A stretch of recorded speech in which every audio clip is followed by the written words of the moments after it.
And we turn now to John Kirby. He is the coordinator for strategic communications for the White House National Security Council. Welcome back. Thanks, Margaret. So Prime Minister Netanyahu says Israel's one step away from victory, but they still plan to go into Rafah. Has Netanyahu agreed to President Biden's request to make this targeted and not a ground assault? We have been very clear with the Prime Minister and his team that we don't support a ground operation in Rafah, that there are other ways, other options that they need to look at for how they're going to go after the Hamas threat that still is in Rafah.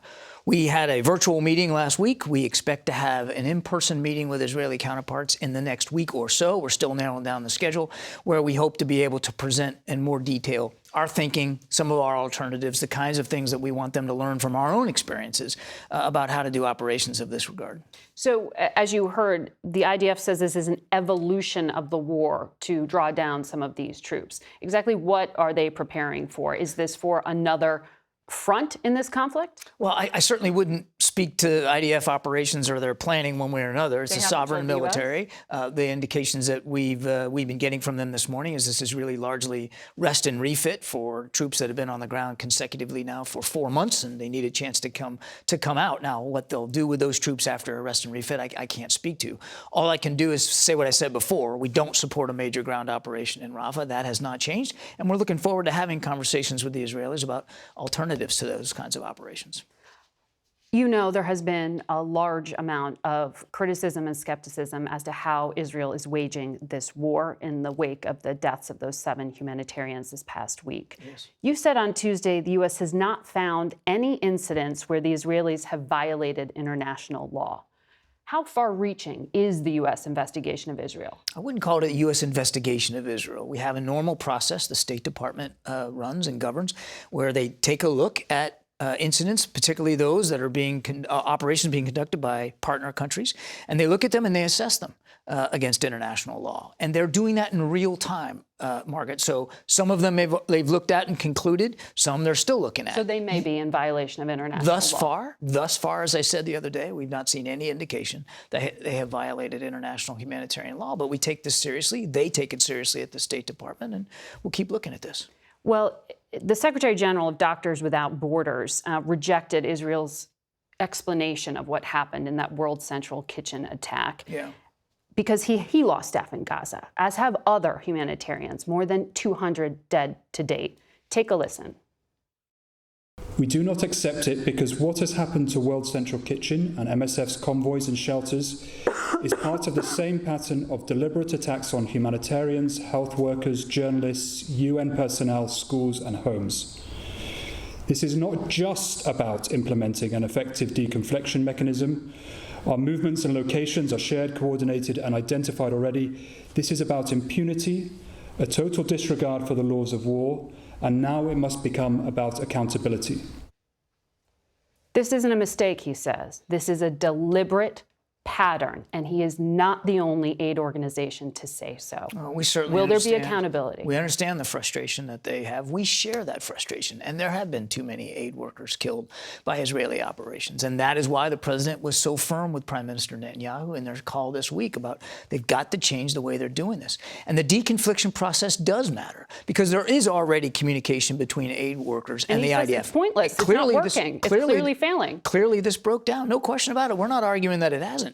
Our case to the Israelis is you got to do more. You got to do it better. It's got to improve. It's because we've already seen some aid organizations now pulling back, not just World Central Kitchen, but others. This is a time when the people of Gaza need food, water, medicine, fuel more than any.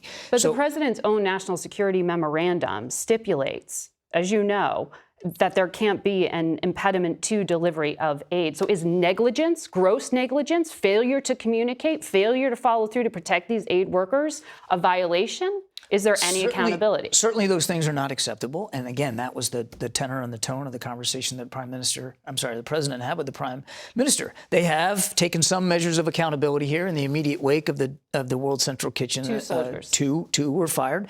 We're going to be looking to see, well, first of all, we're going through the investigation ourselves right now. We want to reserve judgment until we've had a chance to look at their findings. And we certainly expect, and this is an important point, that the announcements the Israelis have made, while welcome and important, can't be the end of it. We've got to see sustained changes in the way they're operating on the ground and the way they are allowing humanitarian assistance to get in unmolested. And as you know, the Israeli government says that had nothing to do with the president's calls. They had already planned to take some of these measures. The president specifically asked for the measures that we saw them announce later that evening and in the coming day or so. We'll see if they follow through. The former defense secretary, who you know well, Leon Panetta, said on CNN, in the past, in my experience, the Israelis usually fire and then ask questions.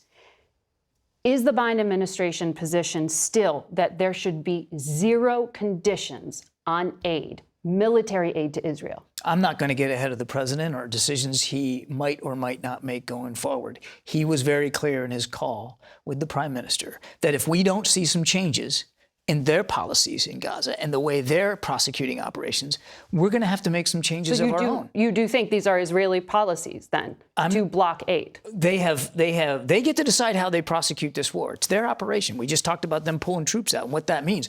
They get to decide how they prosecute operations. We get to decide how we're going to react to that and how we're going to administer our own policy with respect to Gaza. We make those decisions. And the president was clear with the prime minister. If there's not changes, if things don't get better, then we're going to have to make changes of our own. So the president is considering withholding, conditioning, doing anything here? Because for 6 months now, we have been hearing complaints like this. Humanitarians on this program telling us what's happening.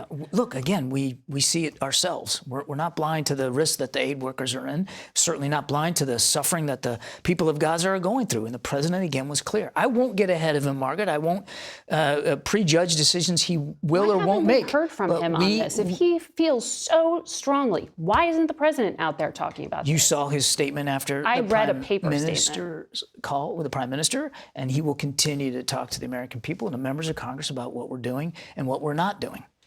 It is of direct national security concern, is it not, that as the director of national intelligence says, there is a generational impact from what is happening on the ground there. No question. That there could be an impact on terror recruitment long term here. No question. I mean, so what is the U.S. policy other than wait and see?